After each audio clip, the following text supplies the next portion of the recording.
We all know that real estate has created more millionaires than any other industry on the planet.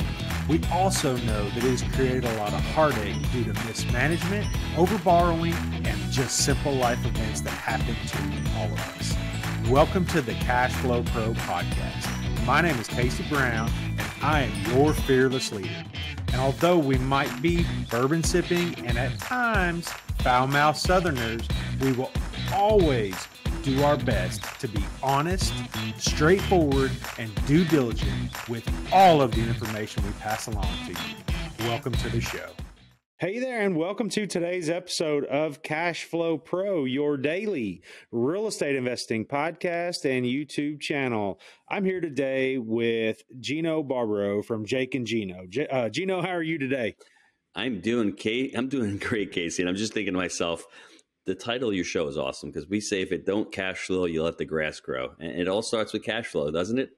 Dude, man, that's exactly right. We keep cash flow first and foremost. Appreciation is a far second. We like appreciation, don't get me wrong, but you're right. If it doesn't cash flow, let the grass grow. That's 100% right. So, well, listen, I know as of recording today, you're kind of like right in the middle of a hurricane, and I think that will be a point of discussion for a later time. About the time this podcast comes out, it'll be history, we hope. So, but why don't you, Gino, tell us a little bit about yourself?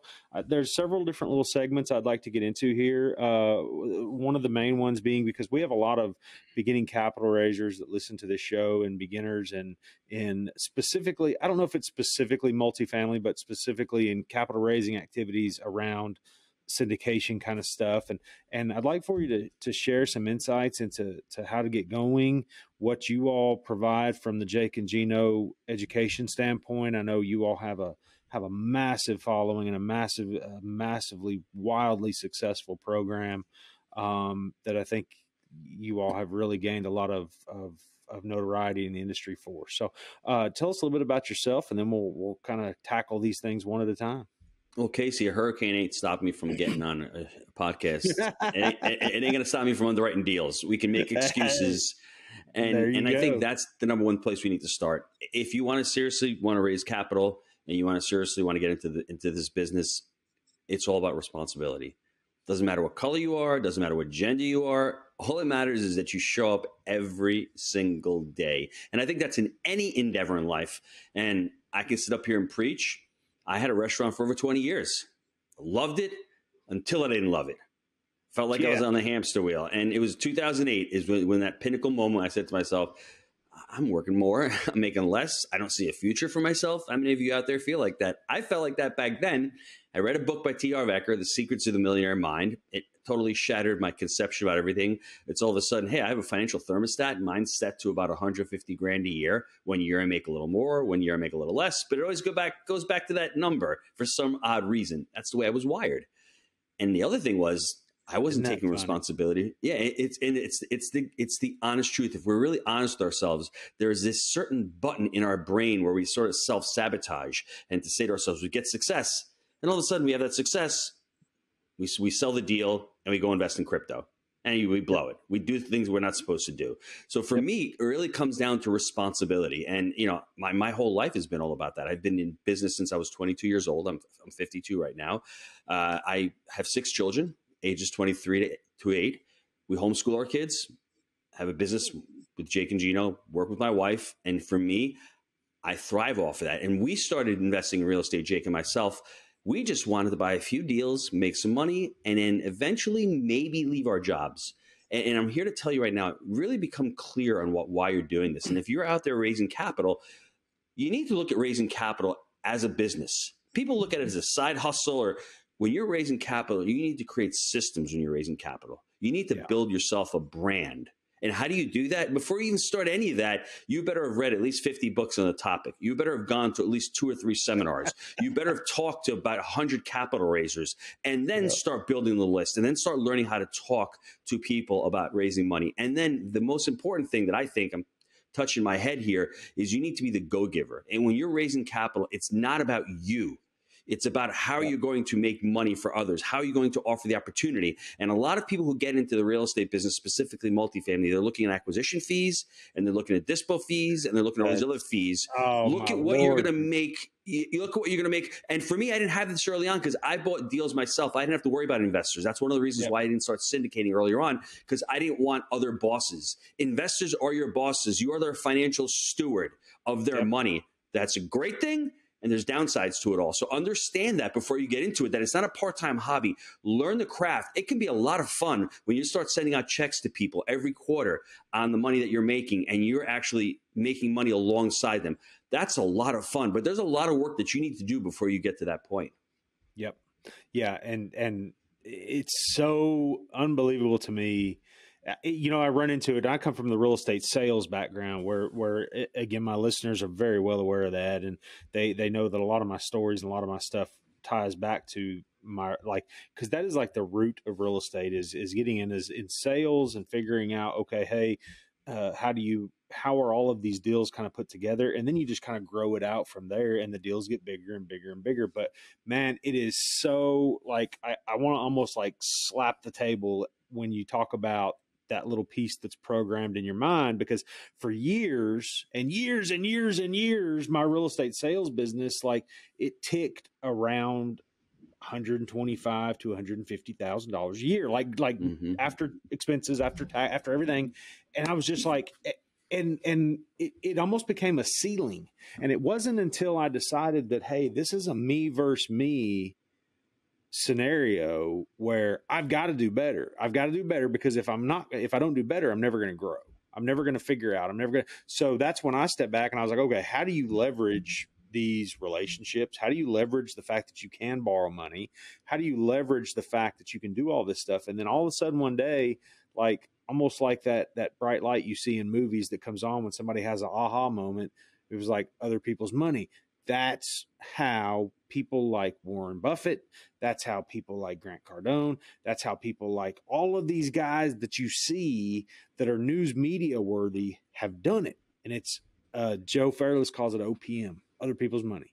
And we just, man, it was like, oh my God, I just about fell over. But you're right. And then I even had the misconception that, okay, well, I've came this far in my real estate career. Now this is just the next step and I'm going to keep going. Wrong. It was a wall. I was like, wait a minute. You mean I can't just pick up the phone and call these people and have them give me money? It didn't work like that. You're right. You had to have processes in place. You had to have focus. You had to have a lot of different things that came into play there. So let me back up and say a couple other things to that also. OPT is other people's time. It's not only other people's money. Do you see Jeff Bezos doing 300,000 jobs? No, he has employees. So he's using their time. So the reason why we hit a wall is we don't have enough hours in the day to do what needs to get done. So you need to get more people. Why are you bookkeeping? Why are you editing your videos? Why are you sending out mailers? Why are you packing swag boxes? The list goes on and on. Why are you booking your own flights? Now, it's a gradual process, but it takes a little bit of time. But getting back to starting out, when you're raising capital, be clear on what kind of deals you're doing. Be clear on how to underwrite a deal. Be clear on selecting markets, because Nashville is a lot hotter than Hopkinsville, and St. Augustine is a lot hotter than, I pick anything in Connecticut or whatever. You get my point. Understanding your market, and then also understand yourself. What are you trying to accomplish? Jake and I, right at this point in time, we've read the book Small Giants by Bo Burlingham. We want to be the small giants. We don't need to take down 3,000 units a year. We want to do 300 to 400 units every year because we're vertically integrated. We have a property management company. We're focusing on PPU, profit per unit. Now, syndicators don't use that metric because they have less equity in the deal. But what syndicators have over us is they have scalability. They can go out and buy deals, and they can have a little piece of every deal. So is that more attractive to you early on? That may be more attractive early on because you're trying to scale and get units and get credibility and learning different markets. But what we found was after we syndicated our third deal, we're like, well, we have enough capital to go and buy our own deals. Now, if you don't have the capital to do that, syndication is great. But if you do have your own capital, you may want to buy smaller deals and have more equity. So understand what your goals are, and then understand what your investors' goals are. You have to talk to every single investor. And if you're telling your investor, yeah, I'm holding this deal for the next 10 years plus, your investor's like, well, I don't want my money tied up for 10 years. They may say that, they may not. understand what your investors want. They don't care what you want, and you have to align yourself. What we call about in sales, you probably heard this acronym, FIT, fit. It's same side selling. It's finding impact together. You as a syndicator needs to find a sponsor group. If you're not the sponsor group and you're raising capital, that has the same kind of impact that you're trying to achieve, and the same thing with the investors. You're trying to sit on the same side of the table as them, and if it doesn't work out, fine, go find another investor, go find another sponsor group. But if you don't align your interests with both of those parties, it's not going to work in the long run. In the short run, it's great, but in the long run, we call it values-based decision making. If you're not making your decisions based on your values, and your values have to align with the people you're doing business with, if that doesn't work, as soon as the market crashes or there's a little change, interest rates go up, there's some problems, then the problems start to surface and the values will start breaking down and things won't work anymore. Yep. And I had those just a little personal story. I had those spot on to what you said early on in that last little segment that you gave us there was when you run into the wall of time and you run into the wall of, and that's what, when in my first real estate endeavors, when I was single family only, that's what I started running into. And I kept, and it was like I was in an airplane with too short of a ceiling. I kept going I was like, I can't get up here. What's going on? And it was just the fact that you're right. I was doing this, I was doing that, I was doing that over there, I was doing that over there, and this over there. And it was, and before I knew it, I hadn't hired to my weaknesses. Now I knew how to do all of those jobs, but at the same time, it was basically useless to know how to do all that stuff. I needed somebody else to do it. And I had to figure out my way around that from Casey. admin. What you should have done at that point, and this is what we did: hire a systems coach, hire somebody out there who can help you grow. Because if you've never gone through this, it can be very painful. It can last a long time, and it can stall your growth. And then you will not be able to hire A players. That's the problem. So that's right. So tell us a little bit of where do you find a systems coach, and how do you who do you recommend, or where do you recommend people go to do that? For me, everything starts with education. We have the education company, and I wholeheartedly believe in investing in your education. In 08, that's what I ended up doing. I ran out, went to the Rich Dad, Poor Dad mentorship, spent thousands there. I went to another mentor, and then when I was doing my third deal back in 2014, I actually went to a mentor who now passed away. His name is Craig Haskell, Value Hound. Mm-hmm. He helped me through creating a credibility book. He helped me through the due diligence process. He helped me close that deal. If it wasn't for him, I may not have been able to close the deal. But specifically to your scaling up, first thing that people usually gravitate towards is Gino Wickman's book, Traction. You don't read that book, you do Traction. It's a great book. Right. It's an excellent read. Yep. You can talk about your quarterly rocks, your level 10 meetings, your what we call the cadence of accountabilities, all those huddles, all those meetings. Go through that book. And then for us, the second thing we did was called a company called Scaling Up by Vern Harnish. We went through that program, and that took an even deeper dive into our core values, into our mission statements, and got more clarity on our routines. And coupling those two, spent about 2 years to build the business. Once you built it for one entity, it can permeate and you can start growing others. But that, to me, is the foundation of doing that. And I think anytime you want to learn how to do something, right now I'm learning how to sing opera.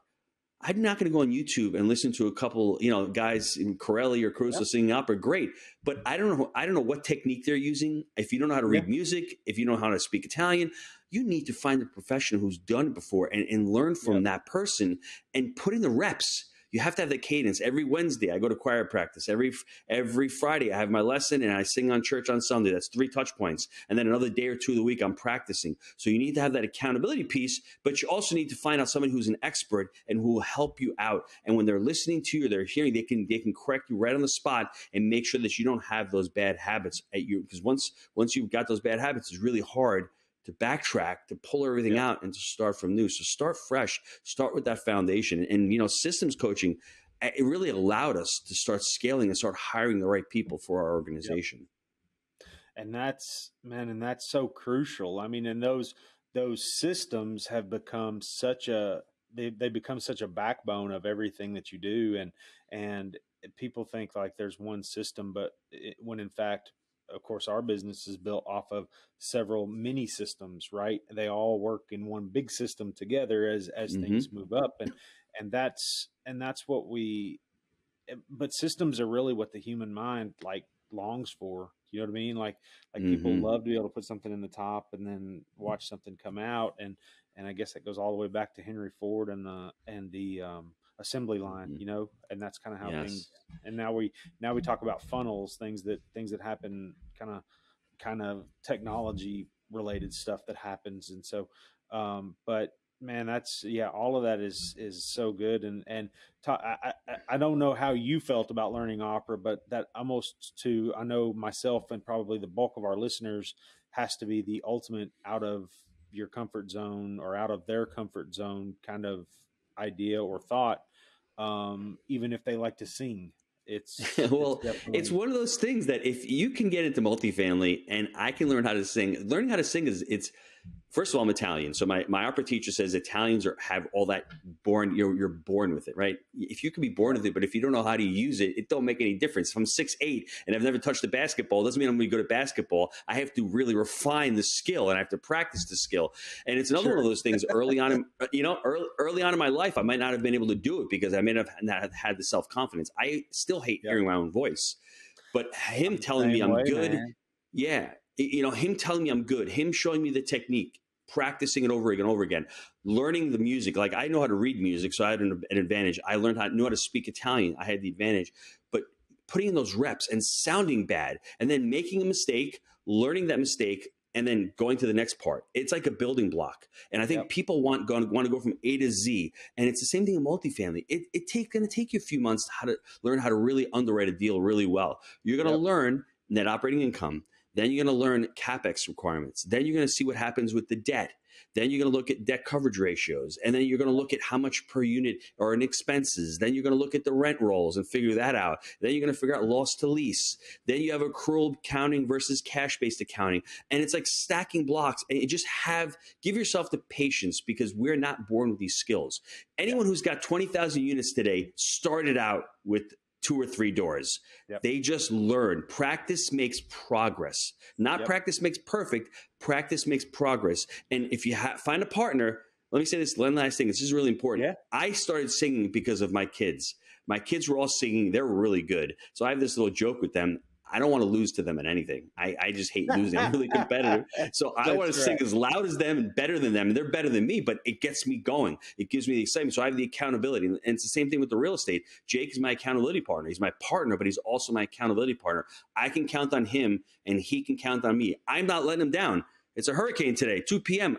I got a podcast because Jake needs me to be on this podcast. So I'm Yeah. not letting him down. He's in a budget meeting right now, 2:00. So guess what? We divide and conquer. That's what it's all about, finding the accountability. And because most of us want to make these excuses, oh, we can't do it. But you'll let yourself down, but you're not going to let your partner down. That's right. that's a weird psychology that I can't figure out, but I abide by it as well.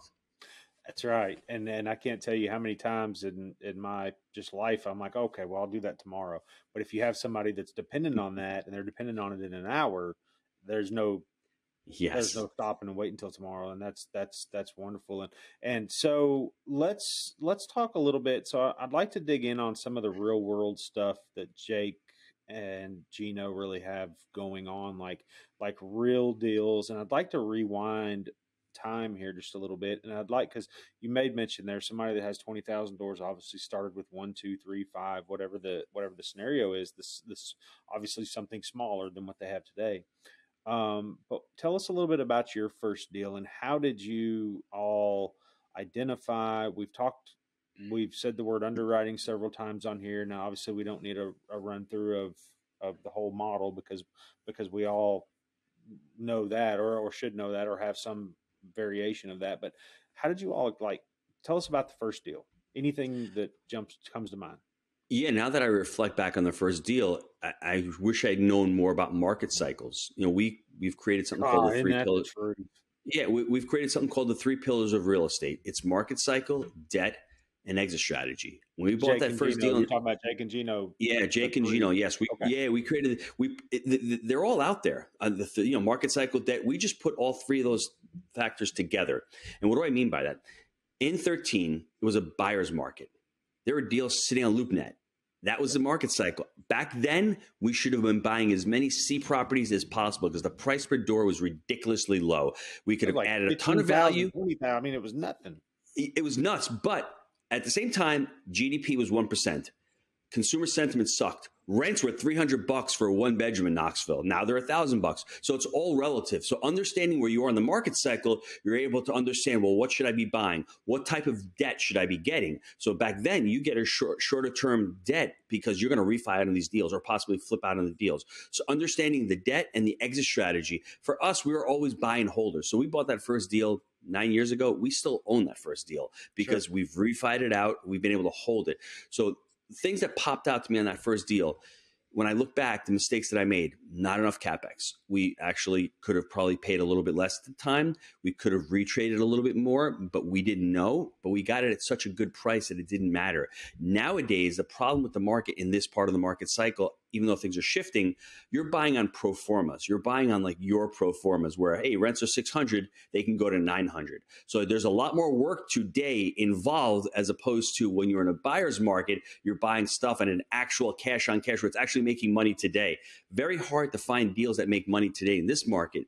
But funny thing is, 6 months ago, when rates were 3%, you're buying deals and locking up 10-year debt at such a low rate of return that you had the wind behind you for the next 2 or 3 years. You're able to raise rents. And then all of a sudden, even though you overpaid, it's caught up after 2 years and you're doing really well. Now we need to be careful because sellers don't understand that, you know, interest rates are at 6.25, 6.5. A lot they of these deals are understand, all right. No, they understand. You got that completely wrong. They understand. Well, they just don't want to accept. Yes, and that's what happens with the market cycle. It's shifting right now, and brokers aren't taking listings because they're like, I can't list it for 6.5. It's only worth 5.5 on my pro forma. Listening.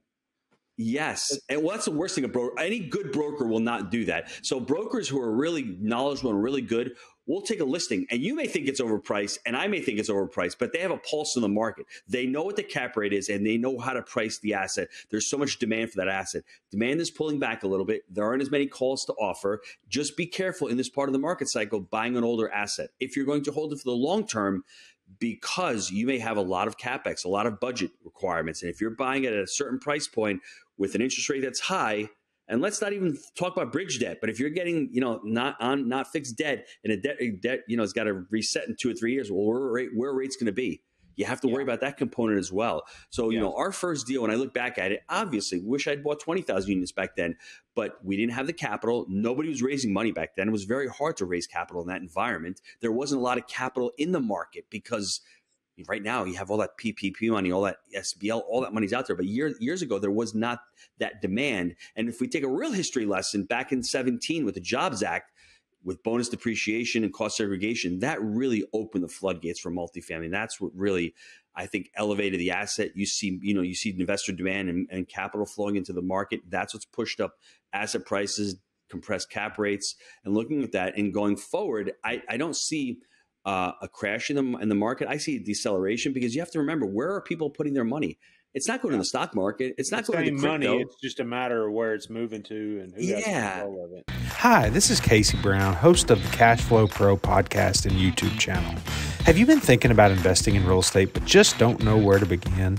I'd like to help by inviting you to check out our website at www.3000capital.com. There you will find an array of material that will help you learn all about real estate syndication. And while you're there, be sure to check out our free video series download titled 5 Must-Know Keys to Success in Passive Real Estate Investing. I'd also like to personally thank you for making CashFlowPro part of your day. Now, back to the show. Yeah, and I think long-term, the demographics play into that. Multifamily, people want to rent. It's a basic human need. I mean, single-family homes. I'll tell you what I think we're going to see more of, Gino, here in the coming – I'm going to give it 5 years, but I'm probably going to say – I'm going to give it 10 years rather, but I'm going to say we're probably going to see it as soon as 5. You take my father's age group. He is today 67, okay? So he's he's kind of – he doesn't do anything now except shuffle grandkids around, but he's made mention several times that I'll just get rid of everything I got and I'll just go rent something. I'll just go rent.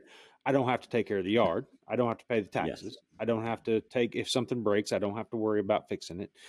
and the list goes on and on and on. And I think there's, and he was born in 55, so I don't know what generation that puts him in. That's right after baby boomers, I think. But anyway, uh, I just think that's going, and it's not just him that I've heard make mention of, hey, this is what I think I want to do. I've heard it from several people in that age bracket, and I think they came through. They were children of the Depression era babies, so they worked hard. That's all they ever knew was work, work, work, work, work. And now they're like, I just want to sit down. Mm-hmm. I just want to have to so not Casey, worry about it. Couple that with the millennials who aren't getting married. They don't have Correct. money to put down to buy a home. They're getting married later. They're starting families later, and they've got a great gig. They can work from home. They can work. They can live in Austin. They can work in California. So they want to have the luxury of saying, "Here's the keys. I'm going somewhere else next year." And that's a big segment that people don't understand. You have those two segments working on every day. 10,000 people turn the age of 65. So you've got a huge demographic that wants to get rid of their stuff. The RV thing is great. Yep. That's a nice little segment. That is not the entire demographic. That's a small segment of it. It's happening, but I think the bigger segment is what you're. I would do the same thing. I would sell everything and maybe buy myself a little condo. I mean, I'm not a renter type, but I could definitely see myself renting a condo, having a condo here, and then maybe renting something else. But that's what's happening. That's what it is. You're seeing it play out right now. And there's not enough single family homes to be bought right now. And then you couple, people are not buying homes at 7%. So in the shorter term, they're going to continue to rent their apartment because it's cheaper to rent an apartment than to buy an overpriced home with 7% debt on for 30 years. There's a lot of funny stuff going on right now. And it's, and it, like you said, couple it with that generation that's not getting married, that doesn't have any, that doesn't even understand what savings is. And I'm a little bit of that. I think I'm a millennial. And so it was, our parents, I love my parents. They didn't teach us a lot about saving. They made efforts at saying, hey, you need a penny saved is a penny earned kind of thing. But it was never a full on, like I didn't see my parents saving a lot. For one, they had kids and whatever, which we all know leads to the inability to save it to some degree. But it's crazy. It's like you said, you hit the nail on the head when you said it. There's just a lot of crazy things going on in this market right now, because I feel like there's a certain bit, and I'll tell you, my generation, what I think you're going to see millennials do too, and what's going to take off, in my opinion, again, I could be completely wrong, but I believe short-term rentals, because like you take, I had never heard the term digital nomad before, like 6 or 8, 10 months ago. And I was like, man, that's a pretty sweet lifestyle. Like, I mean, that's like right up my alley. Live out of a suitcase and just see the world, see things, go, do, enjoy culture, fall into, my wife and I were in Italy not long ago. You said you're Italian. And I mean, it was a wonderful, wonderful place. And like, as you can tell, that's what caused me to gain all this weight. But nevertheless, man, it was, that's the kind of stuff that I want to see and do and enjoy and immerse myself in different cultural aspects of this world. So, but man, there's so many strange things going on. And when you look back and say, man, I wish we'd have bought 20,000 doors, and even as recent as even say 17, 18, even 19 for that matter, considering what they've done in the last 3 years. But the buy and hold is also something. So there's also a demographic that has a tendency, and I used to be this way. It was, again, a mind shift change, where if I spotted $100,000 in profit on an asset, man, that damn thing was as good as sold. I mean, it was gone. Like, I was like money in the bank. And now it's like, no, I wish I had that right there in the bank, the cash flow. I wish I had the cash flow in the bank instead of the capital money in the bank. That makes sense. Casey, the problem with what's going on nowadays is consumerism. I think entrepreneurs are producers. I first and foremost think about producing. I think most people out there are out there consuming. Like you said, you get that profit, man, that transaction is great. I want everyone to think about, when you're buying an asset, don't buy an asset. Don't save money to buy, for an event. If you're saving money for college, you're saving money for retirement, save money to buy that asset. And that asset over time will pay for the event. That first property that Jake and I bought, it's making $9,000 a month on average in cash flow. I own a third of it. I put my first daughter to college. My second son's is a junior. He's going through that college with that one asset. And that's what long-termism is all about. It does take a couple of years, but with the cost segregation benefits, with the refi and roll, the money that I pulled out of that asset, I still own that asset and it's still appreciating. I mean, the asset's probably worth $2.5 million now. We paid 600,000. Most people would have sold it out. Now, I'm not saying don't sell it out if you can buy a bigger asset or roll into something else. Correct. That's totally different. But what people do is they peel their asset off, get their $600,000 rip. They go buy a bigger house, a boat, and a car. And as Jake likes to say, those little baby money soldiers, they're gone. They can't multiply anymore. Gone. Yep. You don't want to break that chain. You want to continue to grow that chain, because at one point you're going to have enough money coming in every month where your lifestyle is paid for, and all of a sudden these refis and these big equity events happen. That's how you're going to fund your lifestyle, by those big equity events. And that takes a little time. Buy those boats and houses and cars and whatever the hell you want to buy. So, well, man, it's certainly great to talk with you. Like I said, I told you before the show, you all carry a certain notoriety with your program. I think there's a lot of people that have really became better at just a lot of aspects of this business by going through your program. So with that being said, Gino, we're kind of running out of time here. We like to go about 30 minutes or so, give the listeners a good taste of what you all have to offer and your a little insight into your life. But before we go, we have a couple questions we ask every guest that comes on the show. And the first of those questions is, what is the best book that you have recently read or are currently reading? Wow. I've read a lot of books in the last year. One that would stick out, I'm looking at it on my desk right now, one from Stephen Covey, The 7 Habits of Highly Effective People. I just love that book. If you're younger and you're reading it, I read it about 15 years ago. It was okay. Now that I read it now, start with the end in mind, sharpening the saw, synergize, win-win, all of these habits, they really make a profound impact. What's important, what's urgent. I mean, it really sets you up to become an entrepreneur and to really run your life, efficiently, and to really focus on what's important in your life. So Stephen Covey's stuff is great. Yeah, I would agree. I've read that book. I think I've read it twice. I mean, it's just, it's stellar, everything about it. So awesome. What is a dream vacation that you have taken or hope to take? I was lucky this year, 2 vacations. I went in July to speak at one of my students' events in Hawaii. So that was awesome. It was great. Went out for a week. I took the whole family out there, and we went to Italy this year also in August. I got a chance to see the Pope live. That was oh wow, that was pretty cool. He was in my mom's town actually on August 28th. So I'm driving by with the Pope mobile. That was actually really it was an amazing trip. 2 weeks. Talk about food, talk about family. We're in Rome. That was amazing. If anybody has not been to Italy, they should take a couple weeks and make that your dream vacation, because there's so much history there. There's so many things to do in that country. It was just awe-inspiring to me, everything about the whole country. And we started in Venice and then ended in Rome. But the only issue that I saw with what we did was I would have liked to have had another week. I don't know, my wife would have survived another week, and I don't know how much more carbonara I could have ate in that next week's time. But I gave it hell while I was there. Let's just say that I tried to eat all of the carbonara that was in Italy. I just couldn't get it. I couldn't make a dent. But man, that's great. Well, thank you so much for coming on the show today. And I'd like for you just here, kind of at the very end, if you would let the listeners know how they can reach out. I know, like I said, a lot of us in the syndication capital raising world know about Jake and Gino. We've heard different stories, but tell the listeners how they can reach out and get in touch with you all, find out more about the programs, and maybe even learn a little bit from the masters themselves. Just go to jakeandgino.com. You'll see all the podcasts there. You'll see the books, the free resources, the education stuff on there, and just start the journey. Just start listening to the Jake and Gino channel. We have a great podcast. It's not just about multifamily. It's about building a business. It's about becoming a multifamily entrepreneur. And I think that's an important thing. That's something that's not talked about as much. It's great buying the deal, but what happens once you buy the deal? You need to know how to manage the deal. That's a pretty important aspect of it as well. So go to jakeandgino.com. Yep.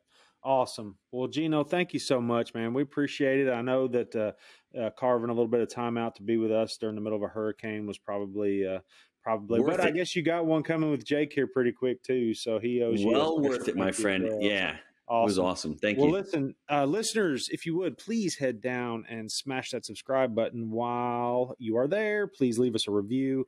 I know you enjoyed this podcast with Gino Barbaro here, and I know you took some value from it, because I did. Even as much as I talk real estate and am around real estate, this guy right here knows his stuff. So thank you so much, Gino. Thank you again for being with us. And listeners, thank you. I hope everybody has a wonderful rest of the day. CashFlowPro is hosted by Casey Brown, founder and CEO of 3000 Capital, a commercial real estate investment firm committed to providing its investors with ongoing cash flow and helping them build long-term wealth. If you enjoyed today's podcast, make sure to hit that subscribe button so you'll be notified about all our future episodes. You can find more information about us and our investment philosophy by clicking the link in the show notes below. Thanks for listening.